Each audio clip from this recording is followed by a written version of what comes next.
Rupa Goswami met Lord Chaitanya in Prayag. They were living very close to each other at the confluence of the Jamuna, Ganga and Saraswati. Because there were such large crowds of people, Lord Chaitanya took Sri Rupa Goswami and Anupam to a secluded place, just in the bank of a holy river. It is called the Dashashwamedha Ghat. Srila Krishnadas Kaviraj Goswami explains that just as Lord Krishna invested transcendental knowledge in the heart of Lord Brahma at the beginning of creation, similarly Lord Chaitanya Mahaprabhu empowered Sri Rupa Goswami to understand the essence of his teachings. This is one of the most historical incidents in Vaishnava history.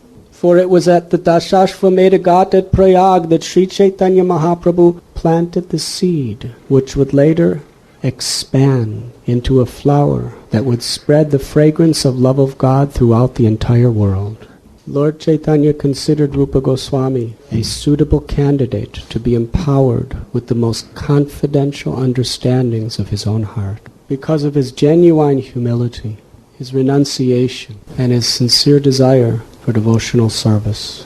At the very spot where this sacred conversation took place, Srila Bhakti Siddhanta Saraswati Thakur later installed deities of the footprints of Lord Chaitanya to commemorate this great pastime. Lord Chaitanya began his teachings.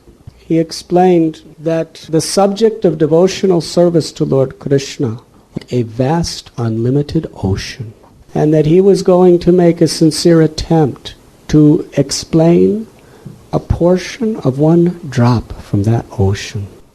There are 8,400,000 species of life within the universe. There are two categories. There is the moving and the non-moving. Of the moving species, most are animals and fish and insects and reptiles and birds. It's very rare to attain the human form of life. This human existence is especially meant for God realization. However, the majority of human population is uncivilized, which means they do not follow the guidelines of the Holy Scriptures. Of that rare segment of the population that follows the regulations of the Scriptures, most of them do not actually follow. They just have some faith by moving their lips. And of those who follow the rules and regulations of the Scriptures, most of them are on the path of karma kanda. They worship God so that they can improve their pleasures in this material world. But Krishna tells us in Gita, Brahma Loka punar avartanorjana mamupetyatu kondya punar janmana vidyate. From the highest planet in this material world to the lowest, they're all places of suffering because repeated birth and death are inevitable. There is no possibility of finding a solution to material suffering by any materialistic attempt. Of such fruitive workers, it is very, very rare to find one wise man who is seeking liberation. But liberation is only the negation of the sufferings due to material attachment. There is no actual satisfaction of the soul in liberation because the liberation is looking for endless, eternal love. And out of many, many such wise persons who seek liberation, it's very rare to find one pure devotee of Lord Krishna. Muktanam api siddhana narayana parayana sudulabha prasantatma koteshvapi mahamuni. That out of many, many people who have attained mukti, out of many, many people who have attained the mystic cities, it's very, very rare to find one pure devotee of Lord Narayan, because he's the only one who can actually be peaceful. Then Lord Chaitanya explained why this is so. That the living entity, the spirit soul, that is the source of life within everyone, is 1/10,000th the size of the tip of a hair. The spirit soul is an infinitesimal fragmental part of Krishna. It is the eternal servant of Krishna. And therefore its only real satisfaction is to be reconnected through Krishna through devotional service. Krishna tells us in Gita, Bhaktiya mam abhijanati yavanyashasmi tatvata. I can be understood only through devotional service. Aham sarvasya prabhavo matta sarvam pravartate iti matva bhajante mam buddha bhava samanvitaha. I am the source of all material and spiritual worlds. Everything emanates from me. The wise who know this perfectly engage in my devotional service and worship me with all their hearts. Lord Chaitanya explains to Rupa Goswami that the glory of pure devotional service. He explains how the living entity wanders through millions and millions of species of life. When that living entity receives the greatest fortune, he comes in contact with the pure devotee of the Lord. Through the mercy of such a Vaishnava, the bhakti lata bija, the seed of devotion is planted within the heart of the devotee. That seed of devotion is the most precious treasure in all of existence. The devotee becomes like a gardener who is meant to nourish the seed of devotion. Lord Chaitanya said the nourishment is by watering it with the 9 processes of devotional service, especially hearing and chanting the glories of the Lord.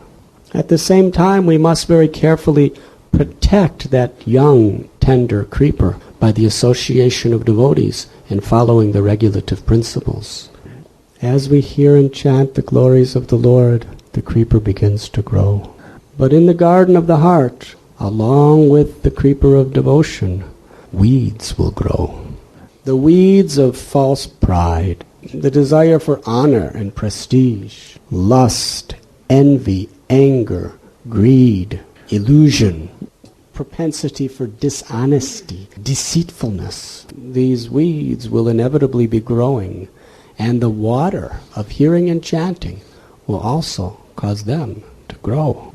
If we are not extremely careful, as soon as we see these weeds, we must immediately uproot them. It's very important we have the guidance of spiritual master and senior Vaishnavas, because for a conditioned soul, it is often very difficult to discriminate what is the bhakti lata bija and what is a weed.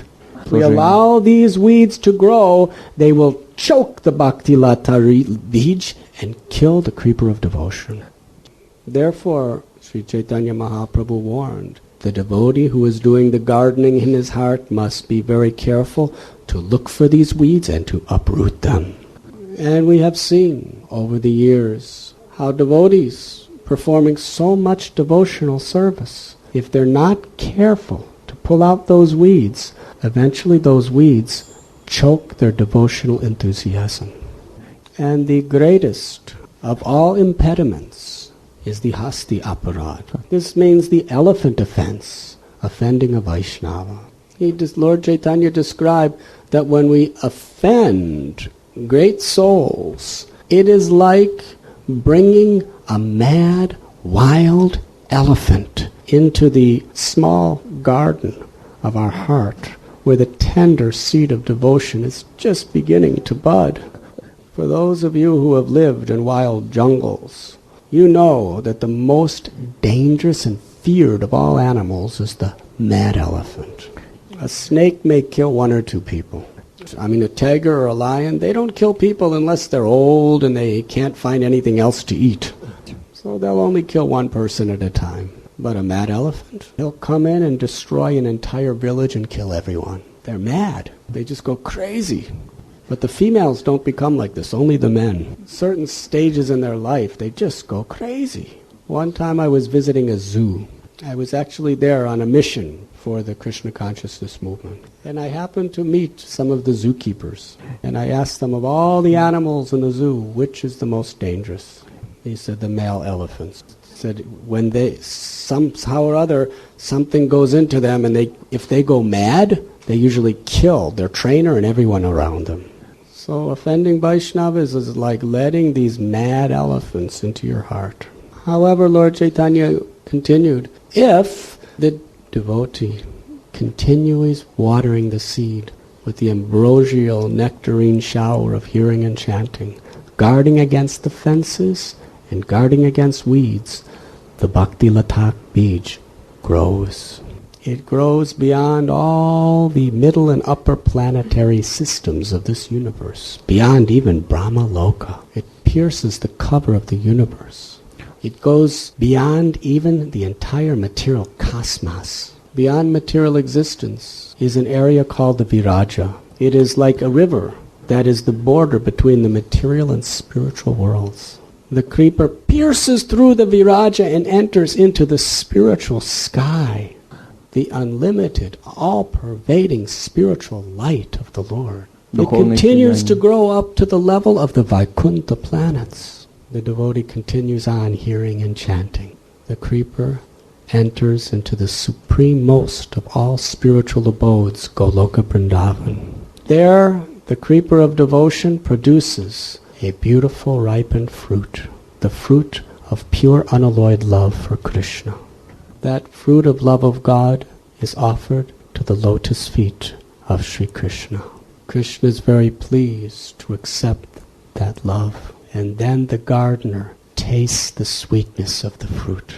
Thus he enters into a state of unlimited spiritual ecstasy. And meanwhile, he's still in the material world, hearing and chanting, while his devotional creepers in Goloka Vrindavan. You were listening to Radhanath Swami on devotionalnectar.com.